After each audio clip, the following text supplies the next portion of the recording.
Hello everyone. आज की video में हम करेंगे हमारे जनरल अवेयरनेस सीरीज के पार्ट 3 को। और ये वीडियो आपके एंट्रेंस एग्जाम जैसे कि सीयू सेट, आईपीयू सेट के लिए बहुत ही ज्यादा इंपॉर्टेंट होने वाली है। तो चलिए वीडियो को स्टार्ट करते हैं। फर्स्ट क्वेश्चन दे रखा है आपको, chief minister of union territory where set up exist is appointed by the A president, B prime minister, C lieutenant governor और डी है आपके पास मेजॉरिटी पार्टी इन लेजिस्लेचर। तो करेक्ट ऑप्शन है आपका option number C, lieutenant governor.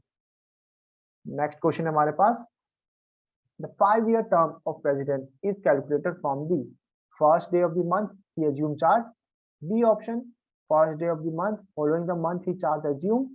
C option, the day he assumed charge. और D option है last में आपके पास date of his election result. तो करेक्ट आंसर है आपका ऑप्शन नंबर सी, जिस दिन वो एज्यूम करते चार्ज उस दिन से उनकी टाइमिंग स्टार्ट होती है एज ए प्रेसिडेंट, और उससे बिल्कुल 5 साल बाद तक उनकी टर्म रहती है। तो ये बात आपको याद रखनी है, a day he assumed charge। तो सी ऑप्शन बिल्कुल करेक्ट होगा।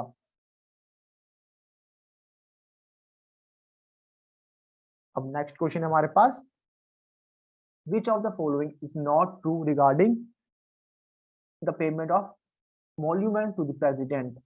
They do not require any parliament section, they can be reduced during a financial emergency, they are shown separately in the budget, और डी ऑप्शन दे रखा है आपको, they are charged on the contingency fund on of India।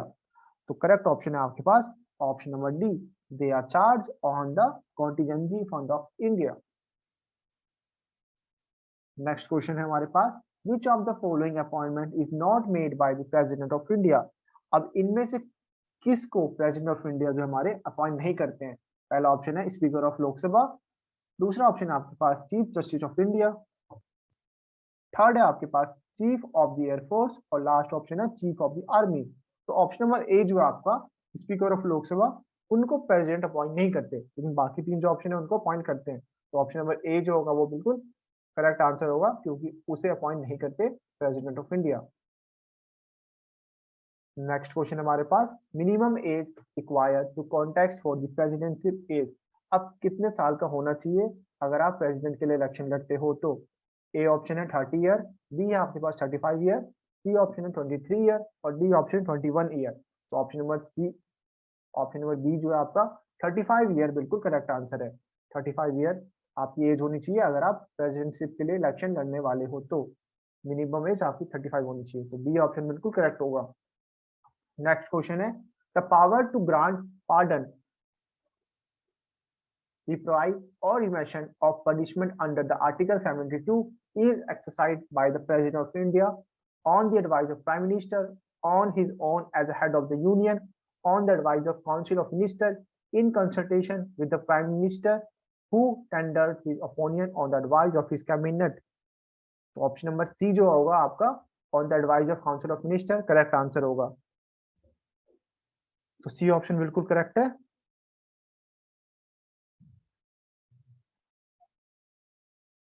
Next question है हमारे पास, the only president of India who was elected unopposed is.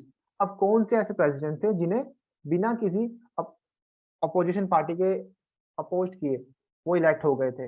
A option है doctor S Radhakrishna, B है आपके पास doctor Zakir Hussain, C option है नेल्सन संजीवा रेड्डी और डी ऑप्शन है फखरुद्दीन अली अहमद।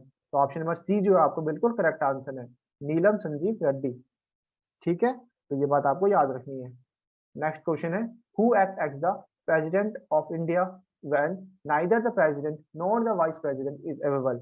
अब कौन प्रेसिडेंट ऑफ इंडिया की पोस्ट को संभालता है अगर ना ही प्रेसिडेंट अवेलेबल हो ना ही वाइस प्रेसिडेंट अवेलेबल हो? तो ऑप्शन दे रखा है आपको speaker of Lok Sabha, chief justice of India, auditor general of India और लास्ट ऑप्शन दे रखा है आपको senior most governor of state. तो करेक्ट आंसर जो होगा आपका ऑप्शन नंबर बी है, चीफ जस्टिस ऑफ इंडिया। अगर ना ही प्रेसिडेंट अवेलेबल होते हैं ना ही वाइस प्रेसिडेंट अवेलेबल होते हैं, तो जो पोजीशन संभालता है वो संभालते हैं हमारे चीफ जस्टिस ऑफ इंडिया। तो बी ऑप्शन करेक्ट होगा। नेक्स्ट क्वेश्चन है हमारे पास, which is true regarding the president of India.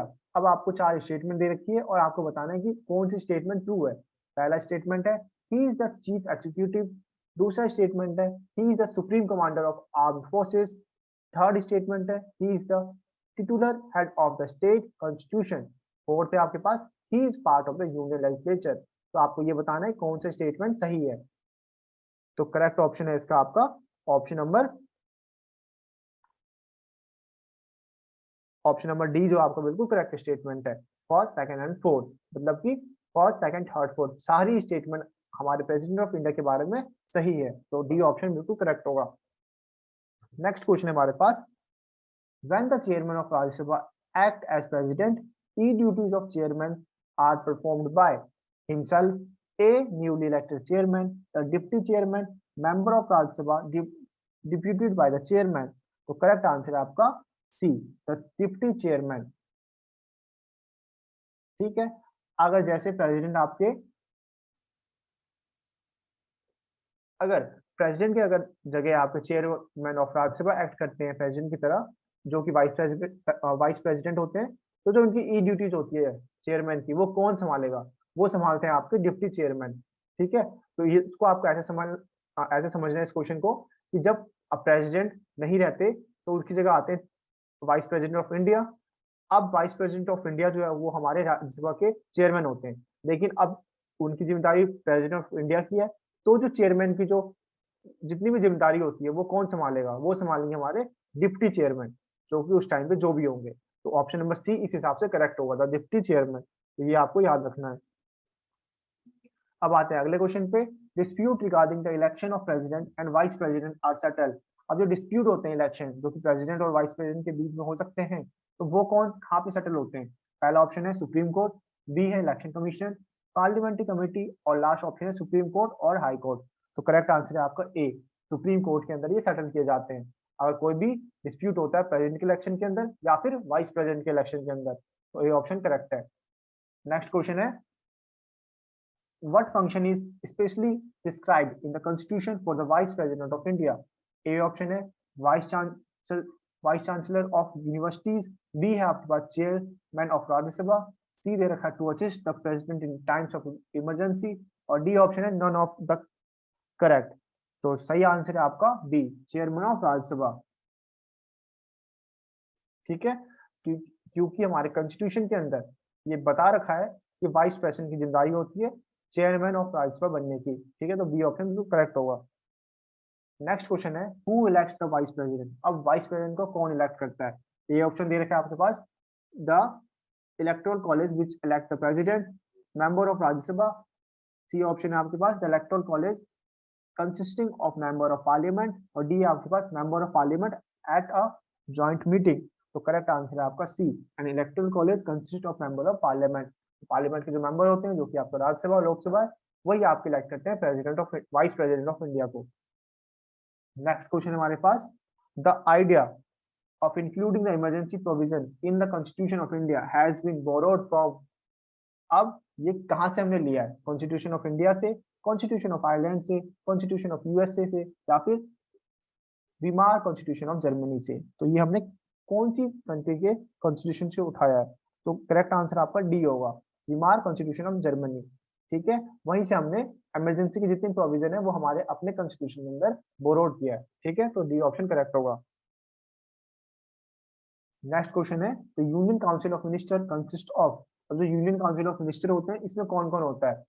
Option दे रखे हैं, prime minister, cabinet minister and chief minister of state, और डी ऑप्शन दे रखा है cabinet minister, minister of state and deputy minister.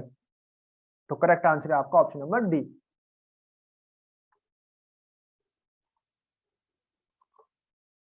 The portfolios are allocated to the minister by the president, the prime minister, collective decision of council of minister, और D option है individual choices.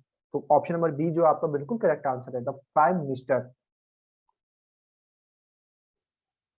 Next question है, the executive power is vested in the president but is actually used by him on the advice of the prime minister, the council of minister, parliament, or none of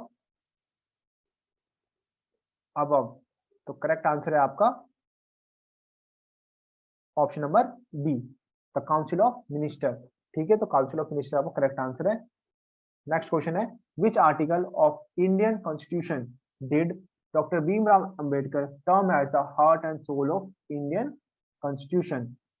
ठीक है, तो भीमराव अम्बेडकर के किस article को heart and soul कहा था Indian constitution का? तो आपको बताना है करेक्ट ऑप्शन कौन सा है। तो ऑप्शन दे रखा है आपको आर्टिकल 19, आर्टिकल 356, आर्टिकल 33 और article 32।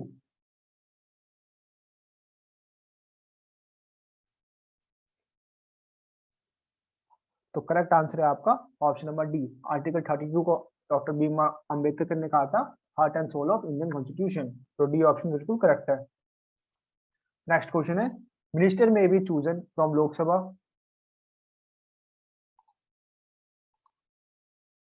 Rajya Sabha, outside the legislature. तो आपको बताना है इसमें से कौन सा ऑप्शन सही है। ए ऑप्शन दे रखा है कि सिर्फ ए सही है, सेकंड बता रखा है आपको सेकंड सही है, और थर्ड ऑप्शन है आपके पास फर्स्ट एंड सेकंड दोनों सही है, और लास्ट ऑप्शन है ऑल ऑफ दीज। तो करेक्ट आंसर बताना आपको कौन सा है। तो करेक्ट आंसर है आपका ऑप्शन नंबर डी, कि आपके सारे ही ऑप्शन सही है। ठीक है, लोकसभा भी, राज्यसभा भी और आउटसाइड भी लेजिस्लेचर भी। नेक्स्ट क्वेश्चन है हमारे पास, the minister are individually responsible to.